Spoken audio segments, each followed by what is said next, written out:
Good morning, beautiful people. Sorry, I've been a little bit away for a while. Been dealing with some personal things. It's never over. We're never just totally fixed and better and all is well and no problems and no issues at all.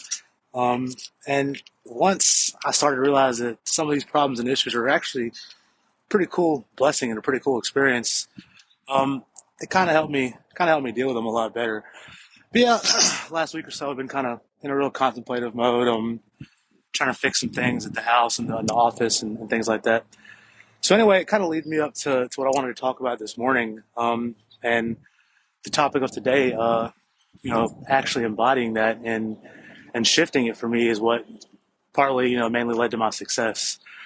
And those two things that I want to talk about are mindset and structure.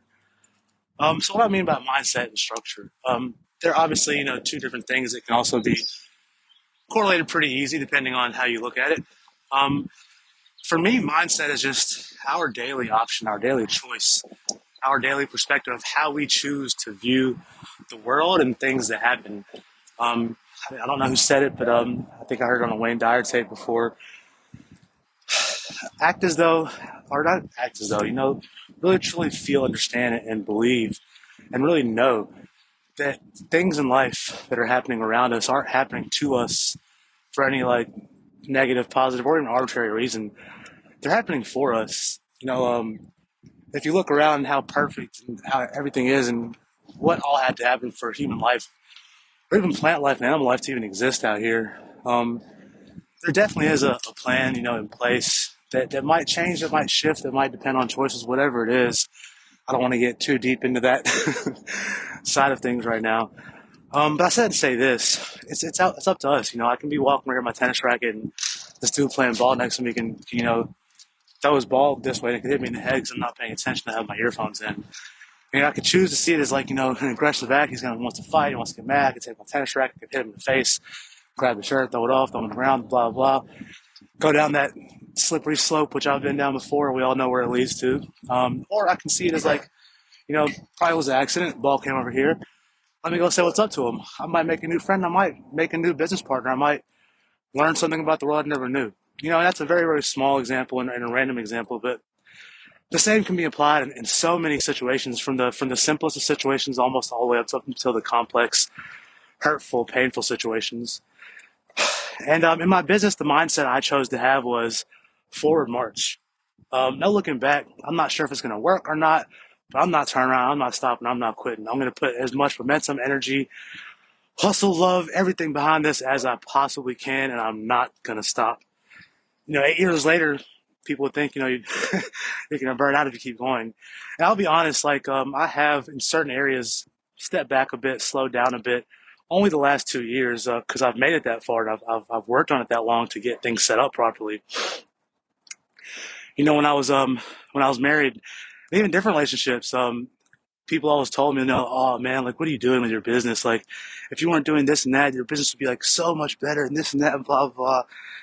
And 10 times 10 out of those people that talk like that have never really started anything that they're proud of and they hold on to.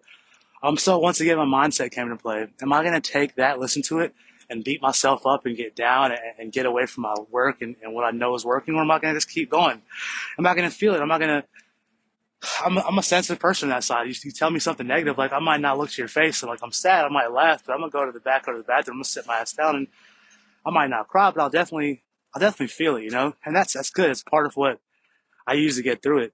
And to keep my mindset positive is by getting through it and feeling those feelings and not ignoring them, and then realizing that this is what I actually want. I actually do want to feel like this and not like that, and that is my choice. Regardless of what happens around me, near me, even to or for me, it's my choice to pick one or the other. And then I want to tie in, y'all, structure. Structure is another one of those things that, as entrepreneurs, um, we have to give ourselves. A lot of people recently, especially younger ones, have came in this entrepreneur lifestyle thinking that, hey, I get to, ride on yachts and smoke some weed and chill out on my laptop and my phone all day and look cool at the cafe with my new MacBook and my new iPod Pro and blah, blah, blah. I mean, if that's the mindset you came into it with, you might as well, learn what you can and go ahead and get a job somewhere. Um, we have to give ourselves some type of structure. And I hear it from the most successful people that, they answer emails at certain times, they wake up at certain times, they handle, their team in certain ways at certain hours. For me, it's a lot about a morning routine and handling, the stuff that requires a lot more of my thought and decision making processes in the morning. So I have like larger marketing calls. When I'm thinking about, hiring a new company for, text message marketing or email marketing or even, AdWords, or doing a review with them, I'll tend to have those calls in the morning. And kind of easier stuff like, with clients, just, touch and go, answer questions about orders. I'll save those for the evening when my, basically my structure is kind of flowing and free, and I can kind of do that in flow. And that's why I've came to actually love what I do. I mean, I loved it in the beginning because, to be real, if y'all know my background, my history, like selling random objects and hats and shoes and Jordans and weed and coke and pills, and then this little small job, that little small job, tennis. I've always kind of been on that sales minded kind of hustle type of mindset and sense. And with hair, it's no different. And the structure that I provide allows me to really understand internally and separate what I used to do before and what I used to do now. And it's extremely powerful. I meet people every once in a while that are kind of against the morning routines and don't really believe it. And that's totally fine. Everyone has like different circadian rhythms, different genetics, different personalities. So some people might not be fit for it. For what I've seen, for me, and for the close people I've known, for business people that I've known that are extremely successful in personal entrepreneurial business as well as in the corporate world, they have powerful, powerful mornings. And they don't let anybody fuck with their energy or peace during those times either. They go ahead and handle it. For me, I can maybe handle 10 or 15 minutes like some meditation in the morning. And then I have this thing where when I get up, like, I'm ready to go. I don't like sitting around too long. I don't like, enjoying my coffee and listening to classical music. I like to get up, move, go, walk, go to the gym, go play tennis. I like to hop on the laptop, do emails, answer calls, I like to do something kind of active. But I've had to consciously now learn to try to give myself 30 minutes at first to kind of just chill into the morning. And it has helped. It has helped a little bit. For me, it's all about finding that balance between too chilled out and too on the go. So I'm still working on that.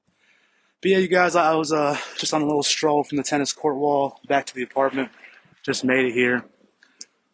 Yeah, so once again, apologize for being a little bit out of touch with y'all for about a week or so.